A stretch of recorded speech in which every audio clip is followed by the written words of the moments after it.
All right, let's dive into one of the most intense and honestly profound dialogues you'll ever find in ancient literature.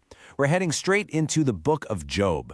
And what we're about to see is a man who's just at his absolute breaking point, wrestling with his friends, his faith, and even his God. So, here's how we're going to tackle this. We're going to break it all down chapter by chapter. And as we go, you're really going to feel that tension just keep climbing. We're going to see Job's despair get deeper and deeper. But at the same time, you'll see his faith kind of ignite in these surprising ways, all while his friends are just relentlessly pushing their own ideas.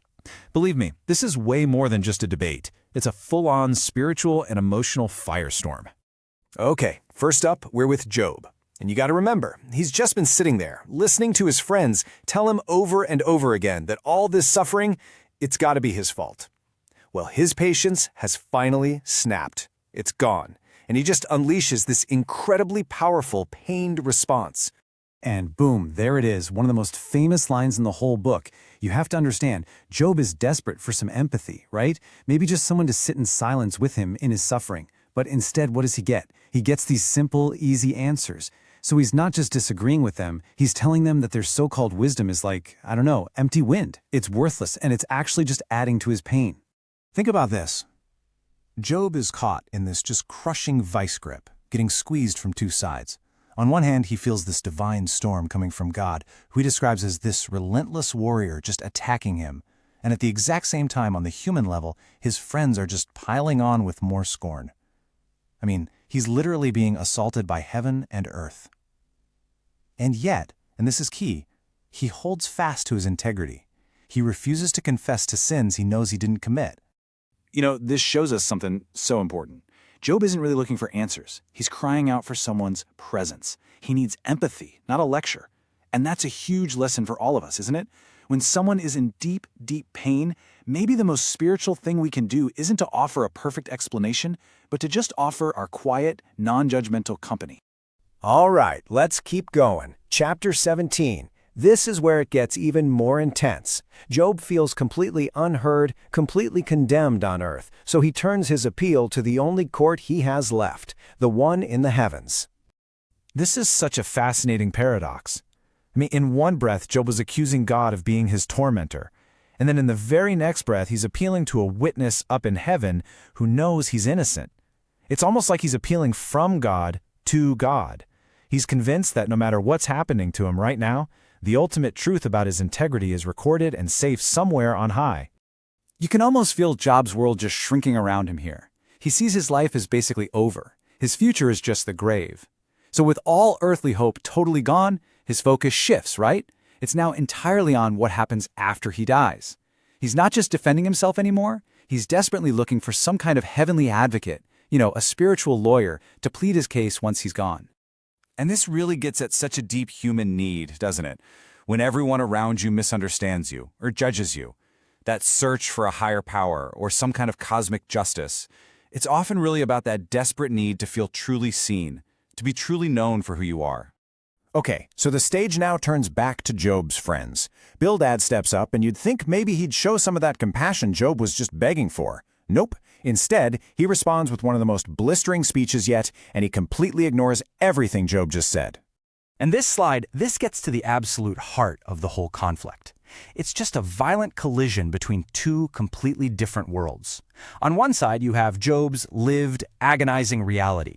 And on the other, you have Bildad's neat, tidy theological formula. For Bildad, the equation is just simple and unbreakable. Suffering is always the proof of sin, period. No exceptions. So notice the tactic he's using here.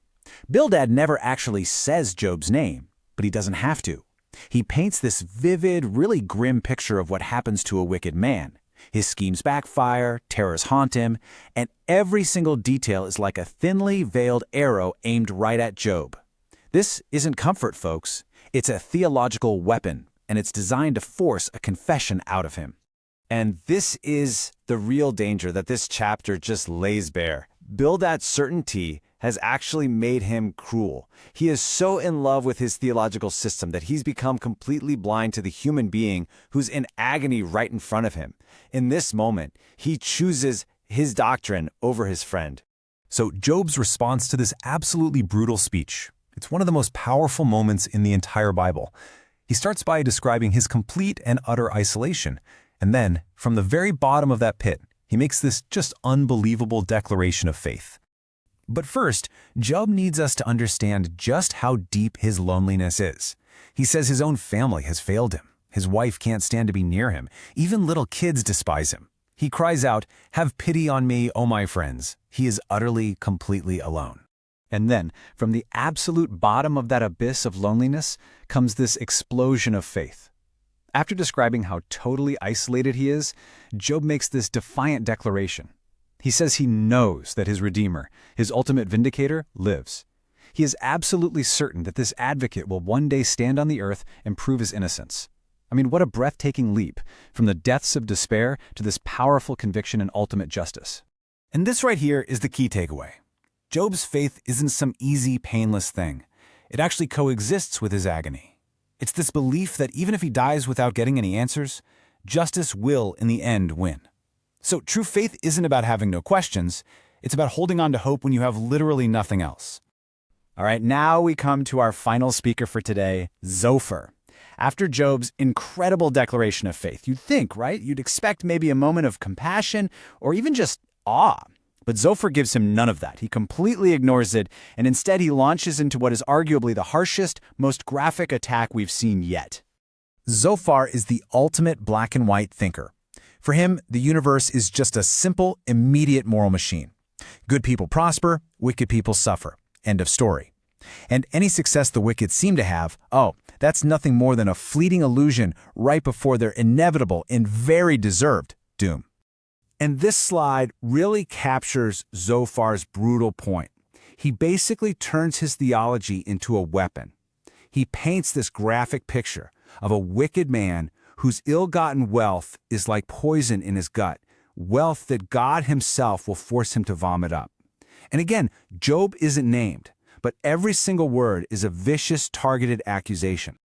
Ultimately, Zophar's system is like a closed box. He's building a wall to keep out any kind of mystery. There's just no room in his theology for things like innocent suffering, or for a God whose ways might be higher and more complex than our own. His absolute confidence in his own understanding has made it impossible for him to see the truth of his friend's pain. And this is really what you should take away from this incredibly intense dialogue. These ancient chapters aren't just some old theological debate. They're a profound challenge to us right here, right now. When we are confronted with the pain of other people, do we become like Job's friends, armed with our simple formulas and quick judgments? Or do we learn from their failure and choose instead to just offer our quiet presence and our empathy? That's the question Job really leaves us with today.